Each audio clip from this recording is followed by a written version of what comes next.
Béni soit Jésus-Christ qui nous a appris à nous aimer les uns les autres. Sa grâce et sa paix soient avec vous.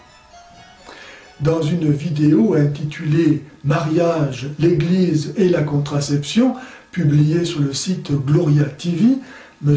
Arnaud Dumouche enseigne que dans certaines circonstances, la contraception ne serait pas un péché. L'Église enseigne exactement le contraire.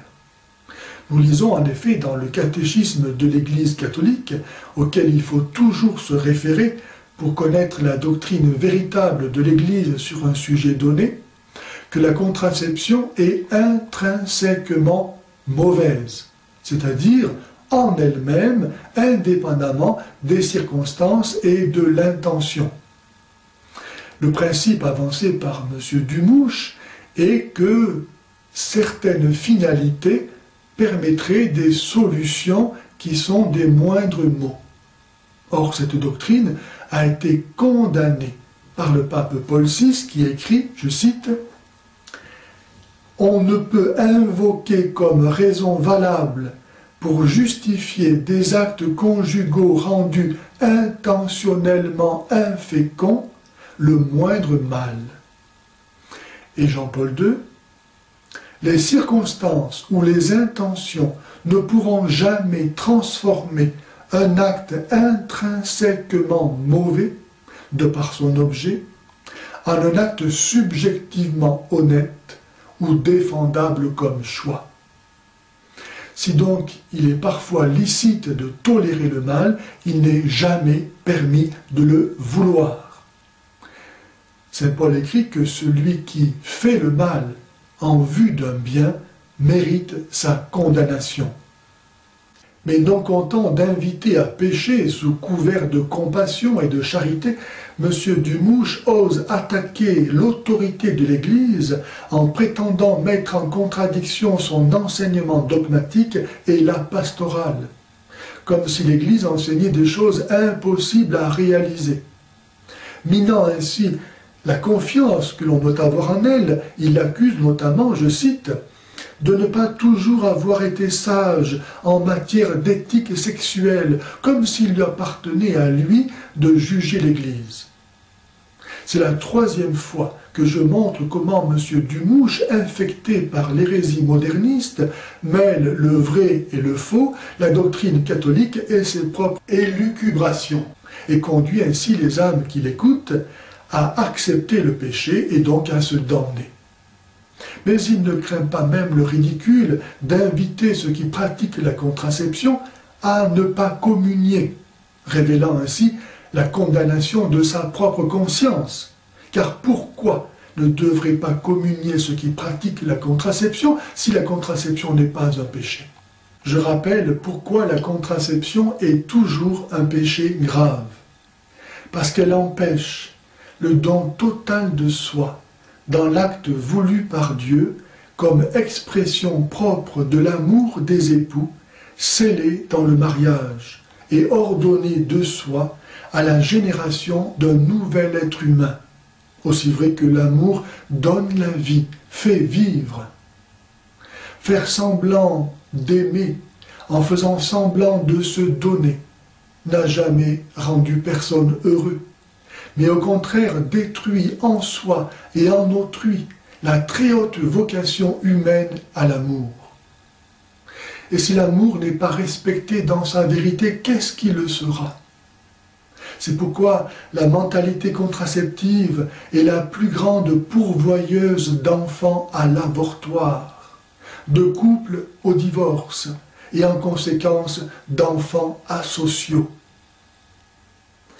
La réponse à la question de la maîtrise de la fécondité n'est pas la contraception, mais la méthode de régulation naturelle des naissances, qui implique la maîtrise de soi et le respect de la nature telle qu'elle est.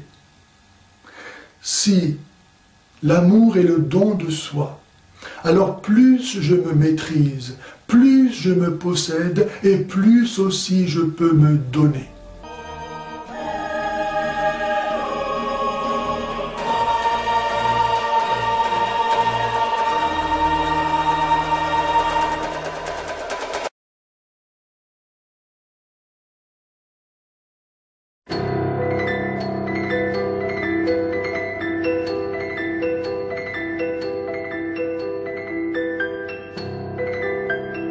Loué soit Jésus-Christ qui nous a fait le don de la vie.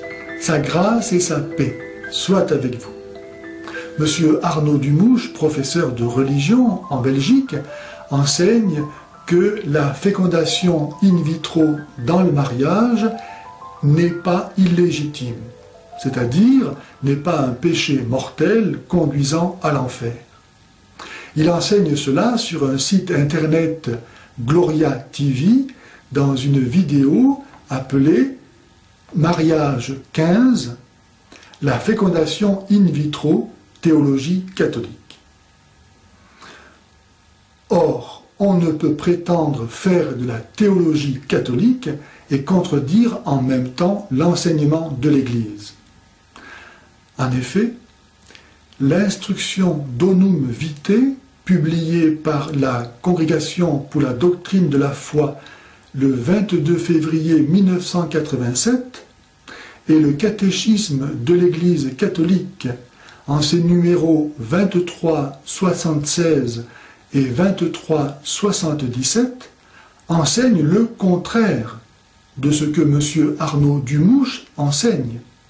Les raisons sur lesquelles s'appuie l'Église pour condamner la fécondation in vitro sont les suivantes. La dignité de la procréation humaine demande que l'enfant soit le fruit de l'union conjugale et non d'une technique humaine. La dignité de l'acte conjugal, expression de l'union des époux, de l'unité de leur amour, exclut la participation d'un tiers. La procréation in vitro aujourd'hui implique la mise à mort des embryons dits surnuméraires. La masturbation est un acte gravement et intrinsèquement désordonné. Voici ce que dit l'instruction Donum Vitae. En conformité avec la doctrine traditionnelle sur les biens du mariage et la dignité de la personne, le jugement moral de l'Église demeure opposé à la fécondation homologue in vitro. Celle-ci est en elle-même illicite et opposée à la dignité de la procréation et de l'union conjugale, même quand tout est mis en œuvre pour éviter la mort de l'embryon. Pour toutes ces raisons, l'insémination artificielle homologue dans le cadre du mariage ne peut pas être admise. Ce qui ne condamne pas, évidemment, les traitements médicaux de l'infertilité. La fécondation in vitro entre mari et femme est donc un péché grave conduisant certainement à l'enfer, aussi vrai qu'un enfant n'est ni un droit ni un dû, mais un don sacré de Dieu. J'avertis donc M.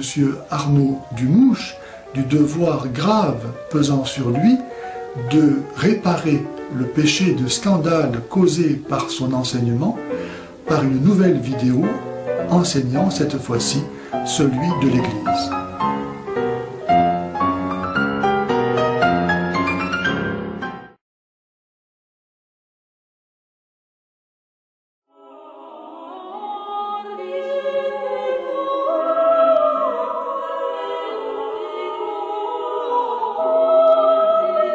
Loué soit Jésus-Christ qui nous a appris ce que aimer veut dire. Sa grâce et sa paix soient avec vous. Monsieur Arnaud Dumouche, professeur de religion en Belgique, enseigne que l'Église propose aux personnes mariées, abandonnées par leur conjoint sans faute de leur part, et qui se sont remariées civilement, de continuer à vivre leur adultère sous le couvert d'une pseudo-humilité ou spiritualité dite du publicain. Le publicain de la parabole, se tenant au fond du temple par humilité, se frappait la poitrine de componction et fut finalement justifié par Dieu. M. Dumouche invite les personnes dites divorcées remariées à imiter cette attitude extérieure de pénitence, c'est-à-dire à se reconnaître pécheresses, se tenant au fond des églises, ne communiant jamais, mais sans pour autant cesser de pécher sexuellement. M. Dumouche affirme textuellement que le publicain ne peut pas ne pas pécher. Or, ceci est totalement faux. Collecter des impôts, même pour l'occupant romain, ce qui était l'office du publicain, n'est pas en soi un péché. Ce qui était un péché était de profiter de sa situation pour voler. Et si le publicain a été justifié, ce n'est pas seulement, comme veut le croire M. Dumouche, parce que celui-ci s'est reconnu pécheur, mais encore et surtout parce qu'il a décidé de ne plus pécher et de rendre ce qu'il avait volé. La bonne nouvelle que n'annonce pas M. Arnaud Dumouche est que les personnes abandonnées par leur conjoint ne sont pas condamnées à commettre l'adultère. Le sacrement de mariage est justement là pour leur en donner la grâce, pour peu qu'elles vivent dans la foi. M. Arnaud Dumouche, accommodant péché et sainteté, enseigne la voie large et spacieuse qui conduit à la perdition. D'ailleurs, on ne voit pas comment la fidélité pourrait être glorifiée et la miséricorde s'exercer en faveur d'un conjoint infidèle revenant demander pardon et trouvant le lit conjugal occupé par un remariage. Bref, si la fidélité conjugale est capitale aussi bien pour le salut des époux que pour celui de la société qui en dépend directement, il n'y a rien d'étonnant à ce que la doctrine irréformable de l'Église sur l'indissolubilité du mariage, pour laquelle saint Jean-Baptiste a donné sa vie, soit l'objet d'attaques incessantes et même jusqu'au sein des paroisses. Moi-même, à plusieurs reprises, j'ai eu à subir la persécution pour l'avoir défendu. Une nouvelle fois, j'avertis M. Arnaud Dumouche du devoir moral pesant sur lui de réparer le péché de scandale causé par son enseignement.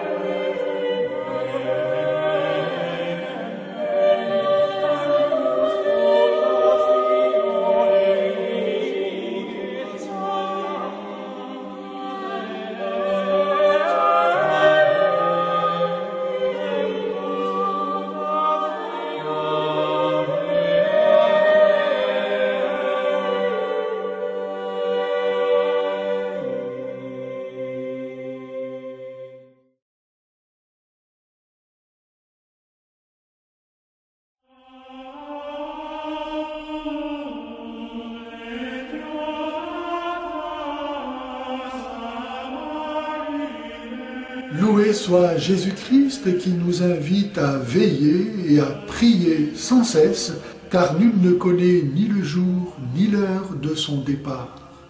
Sa grâce et sa paix soient avec vous.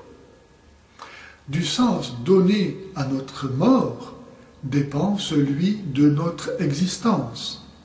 Qu'y a-t-il après la mort? Devrons-nous rendre compte de l'usage de notre liberté, du bien et du mal que nous aurons librement accompli?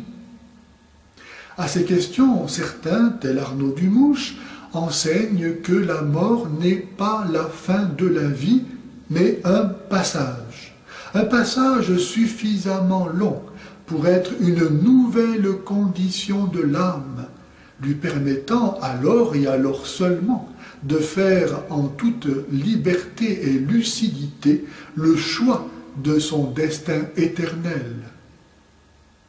Or, l'âme n'existe pas sans son passé.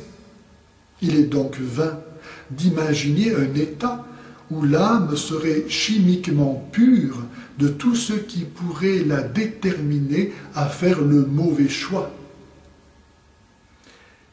L'arbre tombe du côté où il penche. On meurt généralement comme on a vécu.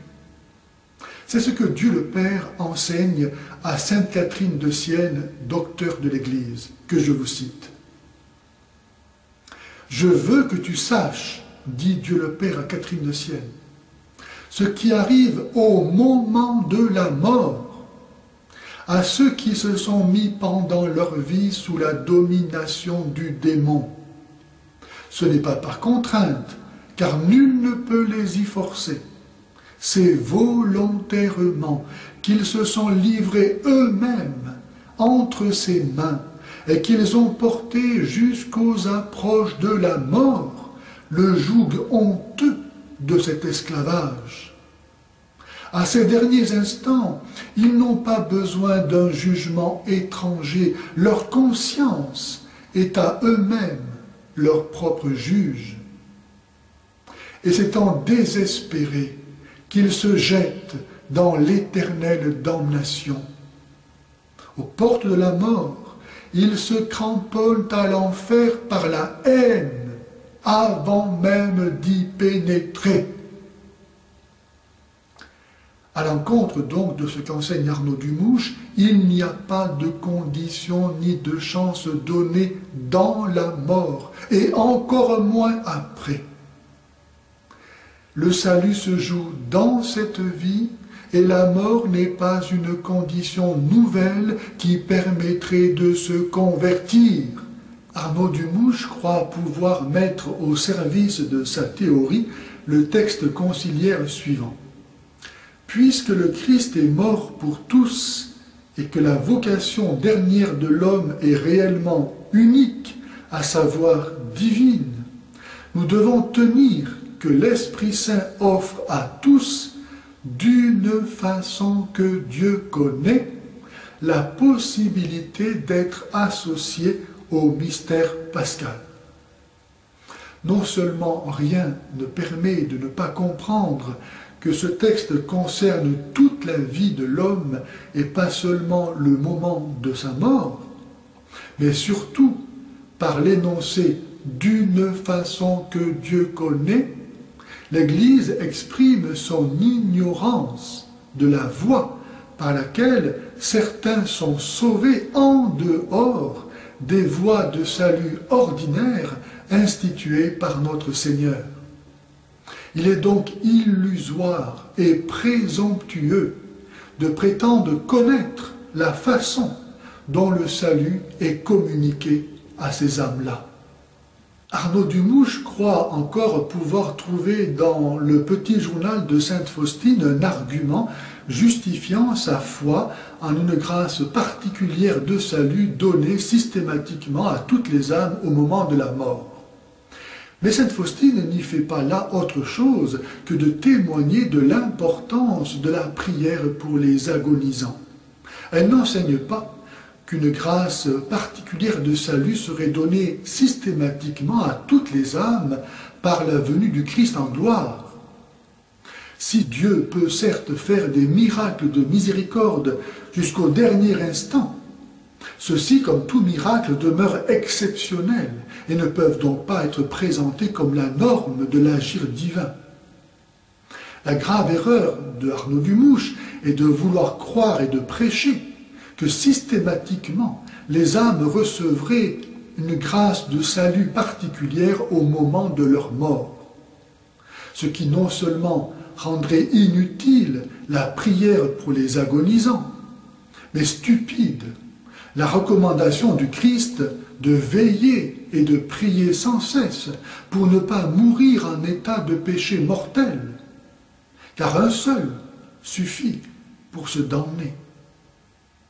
Arnaud Dumouche mérite certainement la même condamnation que l'hérétique Wycliffe, condamné en 1368 pour cette affirmation que je vous cite. « Toute personne sur terre, tant adulte que non adulte, musulman, juif ou païen, même mort dans le sein maternel, aura une claire vision de Dieu avant sa mort, vision par laquelle il aura le libre choix de se convertir à Dieu ou de s'en détourner. Jésus nous invite à une vie de pénitence constante. Si vous ne faites pas pénitence, vous périrez tous de la même manière, dit Jésus. De quelle manière? De la manière dont sont morts ces gens écrasés par l'écroulement de la tour à l'ombre de laquelle ils avaient pourtant pensé pouvoir trouver quelque repos, c'est-à-dire d'une façon imprévue et donc non préparée. Pas plus que ces gens n'ont pu échapper à la mort sous la tour de Siloé, une mort non préparée ne nous permettra de nous sauver. La conversion n'est pas facultative. Aussi vrai que Jésus est venu chercher et sauver ceux qui étaient perdus, nous sommes tous perdus. Nous allons tous en enfer si nous ne nous convertissons pas. Maintenant, il n'y a pas de deuxième chance dans la mort.